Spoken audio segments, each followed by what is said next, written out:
Hi everyone, there's a story happened in the last 24 hours that, for me at least, highlights the bias in the media and highlights the anti-Russia sentiment in the media and journalists at the moment in the West. And my stance has always been, people who watch my videos regularly will know, yeah, okay, Russia do some bad stuff. I'm not denying that. I'm not sticking up for it at all. But what I am saying is, listen, if you actually look at the West and what America do and what the UK do and other countries, we do things that are just as bad and in many cases much, much worse. The story is this, and this is from The Guardian. I could have picked any number of newspapers, to be honest, because they all ran with it. Russian journalist and Kremlin critic Arkady Babchenko shot dead in Kiev. Murder thought related to prominent journalist's work following threats that caused him to leave Russia in 2017. I'm just going to read a little bit of the article just to give you some idea of, the way they're painting this. A dissident Russian journalist has been shot at his apartment in Kiev in a high-profile murder that police said may have been tied to his reporting. Arkady Babchenko, a veteran Russian war correspondent, was shot 3 times in the back as he left his apartment to buy bread. He was found bleeding by his wife.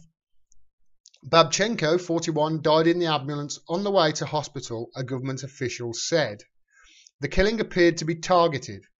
The gunman had apparently lain in wait for him outside his apartment. The head of the Ukraine's police force said that 2 motives were being considered: his professional work and civil position. Police on Wednesday evening had not named a suspect but did post a sketch of a bearded man in a baseball hat. Babchenko has grown highly critical of the Russian government in recent years. He criticised Vladimir Putin's annexation of Crimea and his support for the separatists of southeast Ukraine. He left Russia in February 2017, writing that it was a country I no longer feel safe in. And journalists, especially on Twitter, all came out and said exactly pretty much the same thing.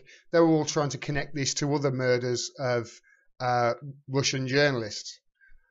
This is Kevin Maguire, who I believe is editor of the Daily Mirror in the UK. Another Russian journalist critical of Putin and his regime is assassinated.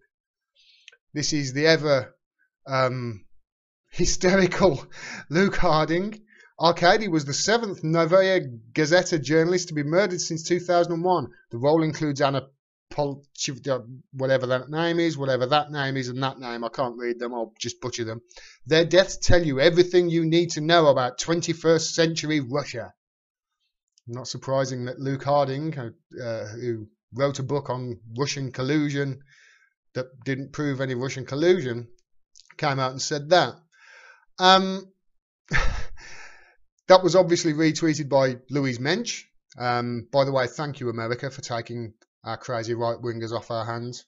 I know you've took Louise Mensch. I think you've took Katie Hopkins off us as well, to a certain degree Nigel Farage. If we get any more, we'll ship them over to you. Thanks for that.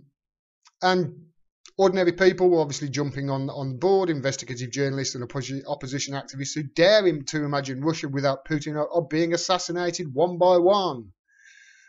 This is Matthew Cutthrough, who writes for one of the newspapers in the East. I think it's in Ukraine. Russian opposition journalist Arkady Babchenko has been shot dead in Kiev. He fled the threat of murder in Russia and settled in Ukraine. They still got him. Tragic. Trouble is, he's not dead. This is a real journalist, Ben Norton, neoconservative Russiagate factor in the Daily Beast, strongly implied Russia murdered journalist Arkady Babchenko, portraying it as a terrorist attack. Then, just a few hours later, it issued a retraction and admitted Ukraine staged the murder. They did. They staged it. The Guardian, the next day, have to print this. Ukraine reveals that it staged murder of Russian journalist Arkady Babchenko. Officials say Arkady Babchenko faked his death as part of an inquiry into threats against his life. Article says this: a Russian journalist who was reported to have been shot dead in Kiev has turned up alive at a news conference in Ukraine. Arkady Babchenko emerged at police press conference on Wednesday afternoon in front of journalists who had been expecting updates on the investigation into his murder. Vasily Gritsak, the head of the Ukrainian security service told reporters the agency had faked Babchenko's death to catch people who were trying to kill him. Weird. How could they faked his death to catch people who... That doesn't make sense. That doesn't make sense at all, does it? The Associated Press issued a retraction. We've deleted the tweet linking a story about the attacks on Russian journalists that referenced the supposed death of Arkady Babchenko, Ukrainian police, who said Tuesday that the reporter was killed in Kiev, now say authorities faked his death to foil a plot to take his life. Again, that doesn't make sense.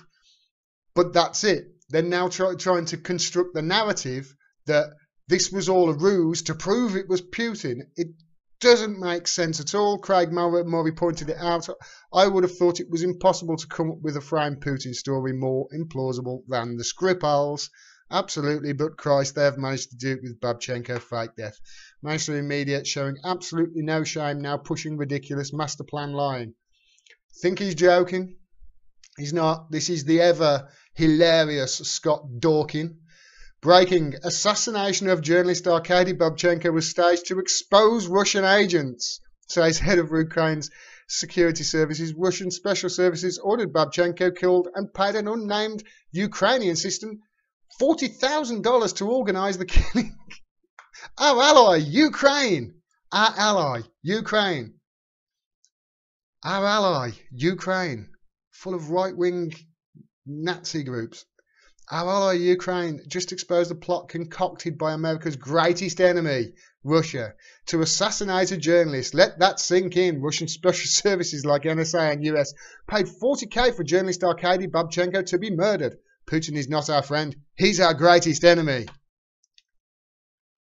This is a joke. It really is. Can we just rein it in, please? Because you are making yourselves look so stupid. And nobody, in my opinion, has looked more stupid than George Bush's ethics lawyer. Yes, George Bush had an ethics lawyer. Richard Painter, who is now running for Congress as a Democrat. What? This is what he said yesterday about the alleged killing. All we know is he was shot. That was it. This is what he said. This is the country Trump idolizes. This is what America will become if we don't get rid of him. Russia's opposition journalist Arkady Babchenko shot dead in Kiev. There's no veil there. He's just blaming Russia with no evidence whatsoever. And as Craig Murray pointed out, this is indicative of the Skripals. It's just indicative of the Skripals. They rushed to blame Russia with no evidence whatsoever. That's it. That's all they do. They're linking everything they possibly can to Russia. And it's pathetic. It really is pathetic. And I don't think anybody who is following the news, even remotely, can't see this now. They can't see what these journalists and these politicians are doing. It is pathetic. And just coming back to the Skripals, because I know my audience is going to appreciate this, I'm going to end this by just leaving this up. It's probably the funniest thing I have seen in a long, long time. Thanks very much for watching. Please subscribe and please hit the bell.